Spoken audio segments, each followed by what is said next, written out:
8 camera moves to improve your narrative and your doc-style shooting. Cheating. You guys are cheating. Let's get started and see what we can do.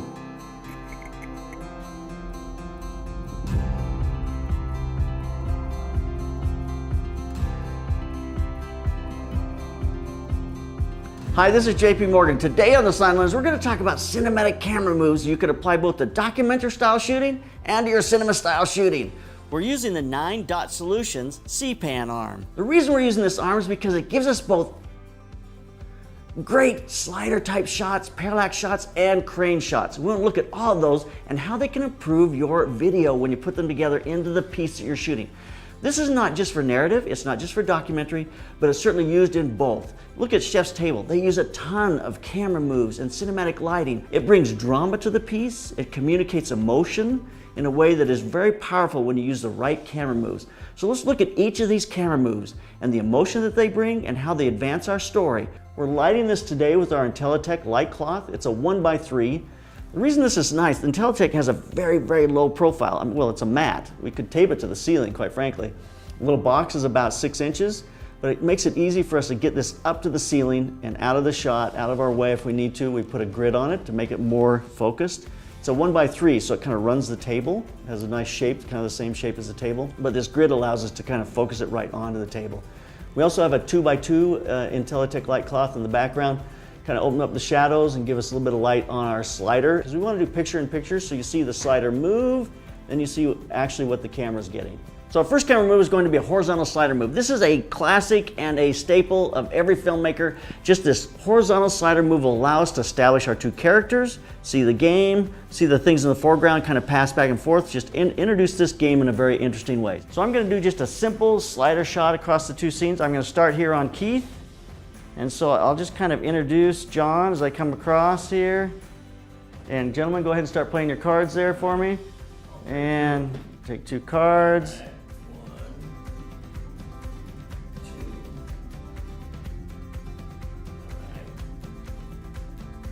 I could maybe do that even a little faster if I wanted to here. And start over from the top. I'll take 2 cards.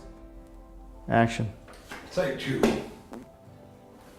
The next shot we're going to do is a parallax move. What that means is that as the slider goes around, it arcs and it keeps whatever is in the center of the frame in the center of the frame. So it allows me to get in here on Keith's shoulder, and as I'm looking at John, I keep John in the whole time that he's starting to deal his cards, and it keeps him right in the center. The difference between that parallax, like I say, and just a dolly is that the dolly is moving past your subject, is more disconnected from your subject, is not as concerned about the subject. A parallax is focused on the subject. So it becomes a great POV shot, a great product shot, or a great way to kind of romance the thing you want the viewer to look at. The next shot is an overhead shot or a flyover. The reason to call it flyover is because the camera's moving. It's not just a locked off overhead shot. That overhead shot is used to create interest in the video, to give you kind of a little more perspective.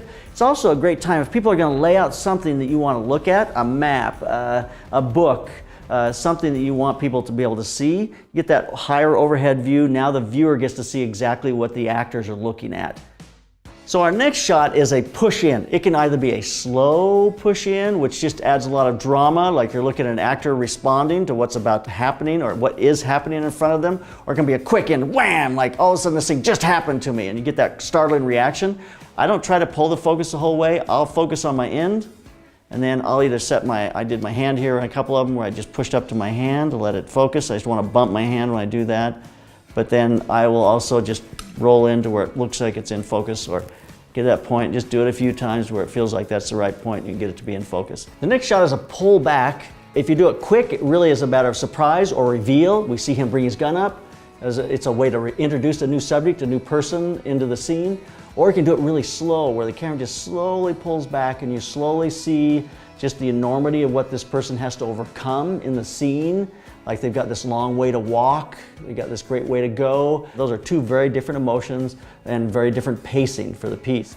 So this is a crane shot. Really, it's a crane up or a crane down, because it's just a matter of you can come off the floor, either off from his shoes or off from his feet. You can come up to what I've seen with his is he goes down for the gun. So we kind of go down to reveal the gun, or over his shoulder to come up over his cards to be able to see John across the table there. So it's just a matter of creating a way to direct the viewer's eye to what we want them to see, and to come from a low angle into a normal eye level or high angle. So this camera move is really, it's a parallax on a vertical crane shot, which is interesting because you go from this kind of high, looking over the shoulder, looking down at what he's doing shot. And in that process, he's almost in a meek, more submissive position because he's low and under the camera. And as you come down, you really push him into a below the eye level, high heroic shot. So he's really like the hero. So you can go the reverse, like I pull out a gun and I'm low, we got this gun, but it's a banana. And now we're up here. Now I'm an idiot. You know, gun, banana. I think you get the point. So low angle, hero, high angle, more either can be neutral-ish to more submissive, and that's just an interesting, or it can just be an interesting play on that I want to see what's going on the table, and I'm now going to let the audience see what's going on underneath the table.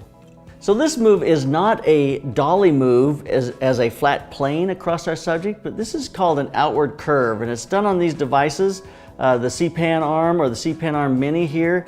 And what it does is it allows the camera to turn at the end. So it gives you basically on a 3-foot slider, it gives you the equivalent of like a 5-foot because the camera view is turning out on each end as you get to the end. So the camera's not keeping turned in a parallax, which the lens is trying to stay like this.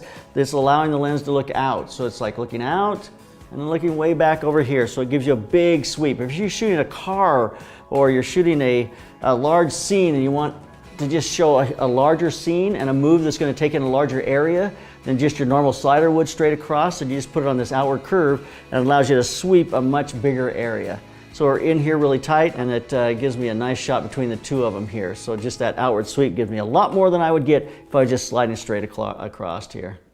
So there you have a look at 8 camera moves that can help either enhance your video or really drive the drama of your video depending on how you use them.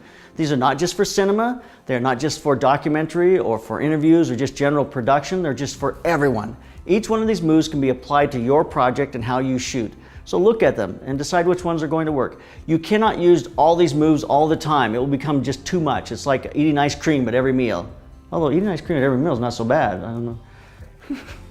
But you don't want to eat ice cream only at every meal. So you want to use them to try to communicate what you want to say and to start a visual dialogue with your viewer so that the visual camera moves become a clue to the emotion that's going on, to the things you want them to feel, and the things that you want them to understand in the piece you're doing.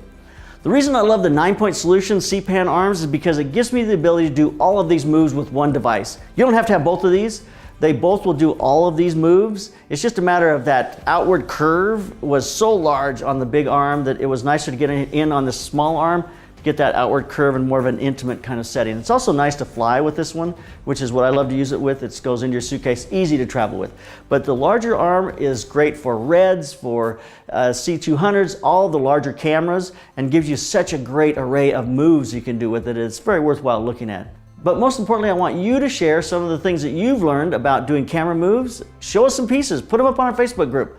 If you want to make the transition from just natural light to strobe light, get our Mastering Studio Strobes download. It's at theSlenLens.com. It's going to teach you what strobes you should buy, how to use them, and has all kinds of lighting setups. It'll help you perfect the skill and be using strobes in no time. So get over to theSlenLens.com. So that about wraps it up for us here today. Hold on, we're not done here. Subscribe today now. You better subscribe to the Slen Lens because I think one of these gentlemen dates your grandma and they know exactly where you live. So subscribe today. Keep those cameras rolling. Keep on clicking. It's him.